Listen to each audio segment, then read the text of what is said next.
Hi friends, అందరికీ నా హృదయపూర్వక సుమాంజలి.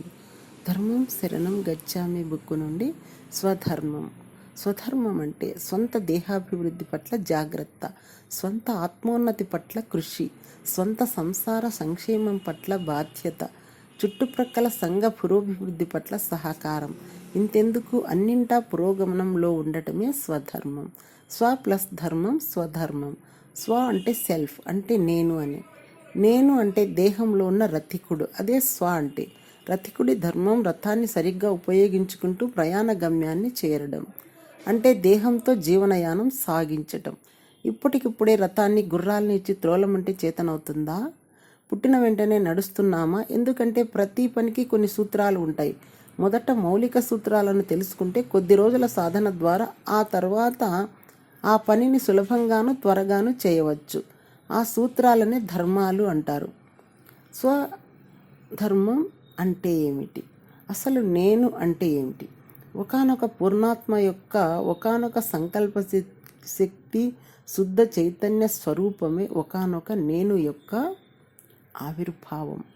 ఈ శుద్ధ చైతన్య స్వరూపం రకరకాల జీవన క్రియలలో రకరకాల అనుభవాలను ఆర్జిస్తూ క్రమక్రమంగా ఎదుగుతూ తాను ఓ పూర్ణాత్మ స్థాయికి చేరుతుంది. మళ్ళీ పునఃసృష్టి ప్రారంభం. ఈ నేనుకి రంగు, రుచి, వాసన, ప్రాంతం అంటూ ఏమీ లేదు. విభిన్న కాలమాన పరిస్థితుల్లో భిన్నంగా సంచరిస్తూ వివిధ రకాలుగా వ్యవహరిస్తూ స్వేచ్ఛగా రూపురేఖలను మార్చుకుంటూ సృష్టి పరిణామ క్రమంలో అనంతంగా సాగిపోతూ ఉంటుంది. మరి ఈ నేను ఏ ధర్మాలు పాటించాలి? నేనుకు ఎవరైతే ఆశ్రయం ఇచ్చారో, అంటే దేహం కానీ వ్యక్తి కానీ, వాళ్ళ ధర్మానికి అడ్డు తగలకుండా ఉండటం. నేను దేనికోసం మౌలికంగా జన్మ తీసుకుందో దానిని నిర్దిష్టంగా తెలుసుకోవడం, తెలుసుకున్న దాన్ని సాధించటానికి సూటి మార్గాన్వేషణ చేయటం. నేను ఏ కుటుంబంలో జన్మించామో ఆ కుటుంబం యొక్క మౌలిక సంక్షేమాన్ని చూడటం. మన చుట్టూ ఉన్న సంఘ పరిస్థితిని బట్టి మన అనుభవాల్ని బోధిస్తూ అక్కడి నుంచి మనం నేర్చుకుంటూ సంఘ అభివృద్ధికి మన వంతు సహకారం అందివ్వడం.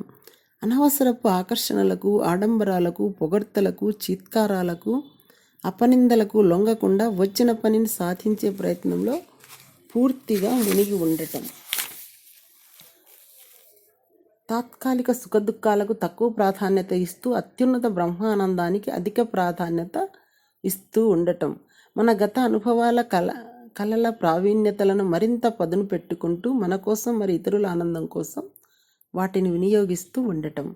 ఇతరుల వ్యక్తిగత జీవితాల్లోకి తొంగి చూడకుండా మనకు వాళ్ళ నుంచి ఏది అవసరమో దాన్నే తీసుకుంటూ ఉండటం. అలసత్వానికి, స్వార్థానికి చోటు ఇవ్వకుండా నిరంతర పరిశ్రమ చేస్తూ ఉండటం. స్వంత ఇచ్ఛను కోల్పోకుండా ఇతరుల స్వేచ్ఛను హరించకుండా వ్యవహరిస్తూ ఉండటం. క్షణక్షణ మాయలో పడకుండా క్షణక్షణం అప్రమత్తతతో ఉండడం. Thank you.